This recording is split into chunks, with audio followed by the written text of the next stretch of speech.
Hello, my name is Rebecca and welcome to the video. If you're new here, I live in San Diego and it is indeed fall, but you would not know that at all. So here in San Diego and other kind of hot places to live, we have to bring fall to us. And I'm going to talk about my fall favorites in which I bring fall to me so that I can be like all of the other aesthetic girlies on the East Coast where the leaves actually change and it does actually get a little bit cooler. I'm going to be talking about first food, then aesthetics, and then lastly, of course, books. So I'm 30 and I can't have cardamom rolls and pumpkin pie every single day. So here are some food options that are like relatively healthy that still get me in the fall mood. Don't worry, I do have really yummy pastries, just not every single day. So the first thing I like to get into my fall mood is, of course, coffee. And the coffee I've been really loving is from Trader Joe's, and it's a chocolate hazelnut coffee. I have really never been a flavored coffee person, but this one has got me into flavored coffee. It doesn't really taste fake at all. And then I add in pumpkin spice. This is just like a regular pumpkin spice. This one's from Sprouts, whatever, and I add that on top. So I'm not adding any like sweetener to it, but it does make it into this really aromatic fall coffee, which is really nice. Then at night, I have a pumpkin chai, and I am of the opinion a chai is not a chai unless there's actual tea in it, but I'll give this one a pass.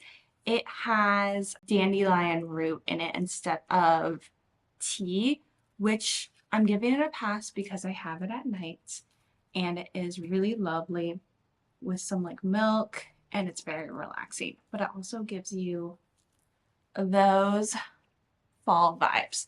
So this is great for that, even though it doesn't have real tea in it.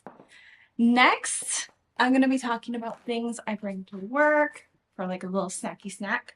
This one, I think they always have this at Trader Joe's. It's basically applesauce with cinnamon, but it's just nice. It's just like a little bit extra something to give me a little bit of that like cider feel at work. And then lastly, cinnamon sugar cashews. And these are great.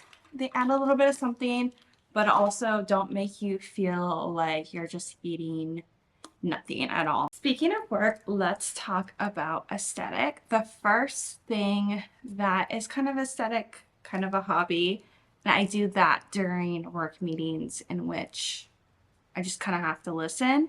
I've been learning how to knit with my fingers and I've been making bows. This specifically, you can make bows in any color, so you can kind of make it Halloween.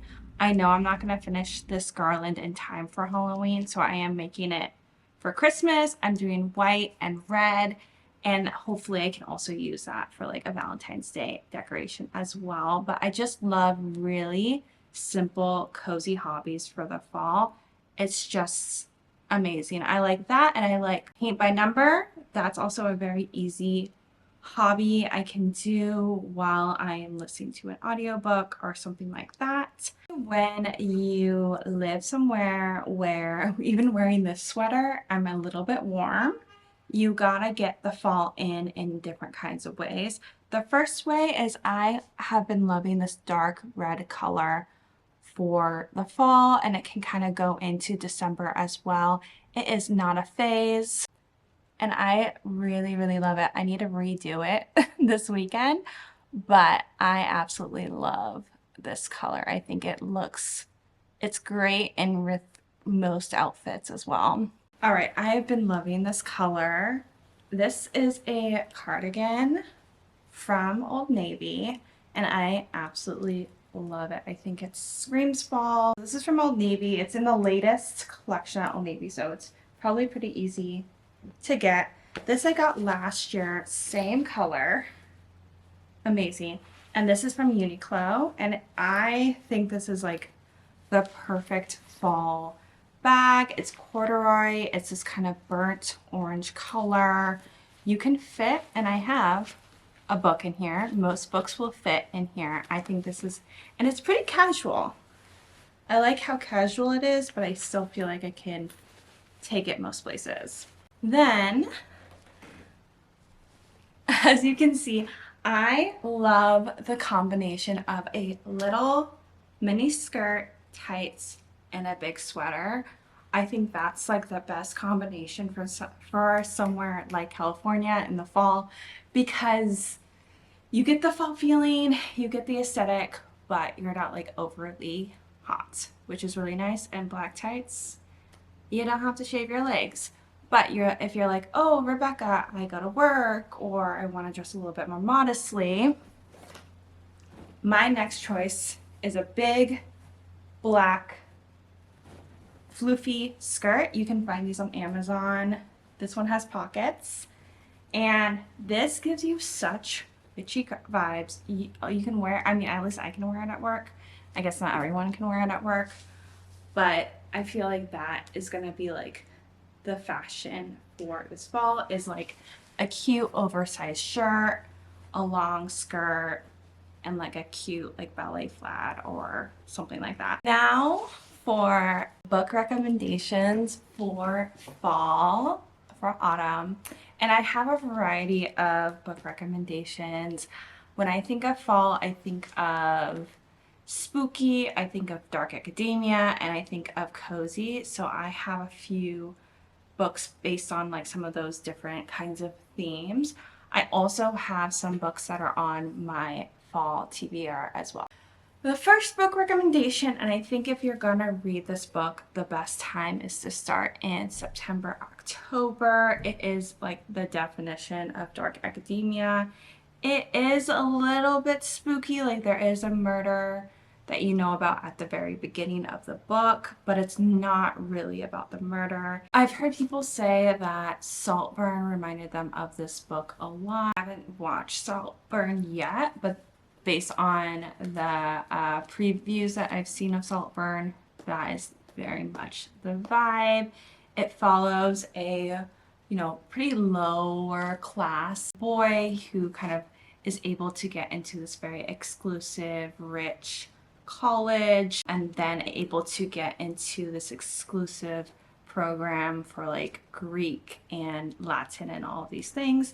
And there's only like, I think, like 6 people in that whole program, and a lot of kind of dark, sketchy things happen. Kind of a love it or hate it book, but if you've been thinking about reading this book, this is definitely the time. The next book that I think if you're gonna read it this time of year is Frankenstein. This is obviously a spooky book, but I feel like it is also kind of a dark academia book in the sense of that it is a classic, and you have like all of these themes that you can think about and annotate and do all these things with this book. It is the first sci-fi book ever, and just like the history of Mary Shelley and how she came about the story is so fun and interesting to me as well. So I think if you're gonna read Frankenstein, read it now. The next 2 books are definitely a mix of dark academia, but with a little bit of romance. The first one, which I wish I held off until fall to read this, it was such a fall book, is A Study in Drowning by Ava Reed.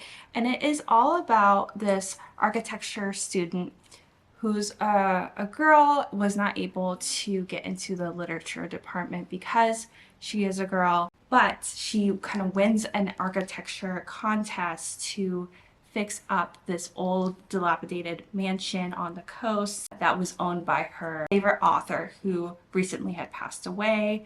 So it's not really that much about architecture. It is about studying, and she does meet another student who's a student of literature who is there to study this author's literature and his old writings. So there may or may not be a bit of romance there. It is a little bit of dark. It is also a little bit of fantasy as well. So take it as you will. But I very much enjoyed this book. Perfect if you love a dark academia romance.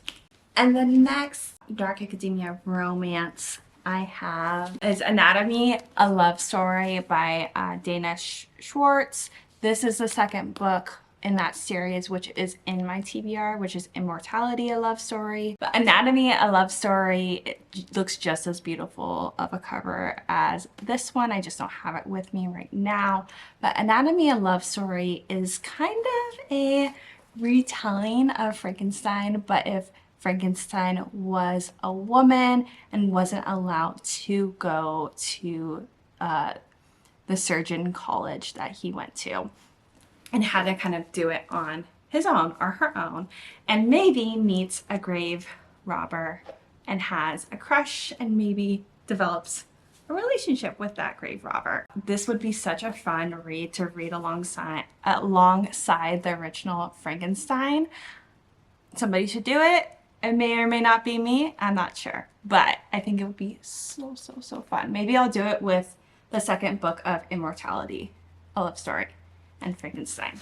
We shall see. The last dark academia-esque book I have to recommend is on the spookier side, and it is What Moves the Dead by T. Kingfisher. And this is some ways a retelling, but I believe, because I did read Fall of the House of Usher and I read this, a expansion of that story by Edgar Allan Poe. It's an expansion that kind of explains why what happened. It has to do with mushrooms, and it's so freaking interesting. I like gobbled it up in like basically 1 or 2 sittings. It's pretty short as well. And if you want to look like you're reading a spooky read, I mean, come on, this looks pretty freaking spooky. So I would definitely recommend this one, especially if you're interested in mushrooms and kind of weird illnesses as well. All right, now we are into the cozy time. If you want more of a cozy read, this one is the second book in the series.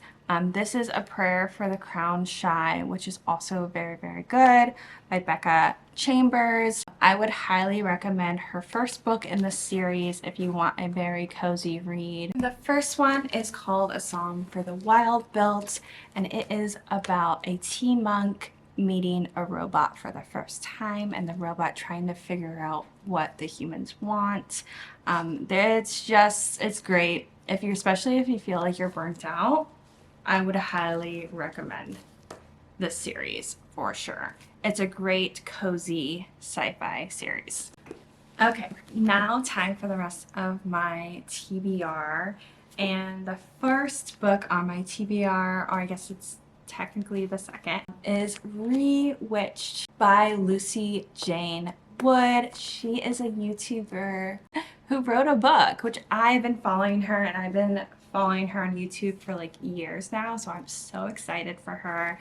It seems like such a cozy book. This book is about Belladonna Blackthorne, who is struggling to keep her bookshop kind of alive. She is a witch, but she just hasn't had time to practice her witchcraft for a while.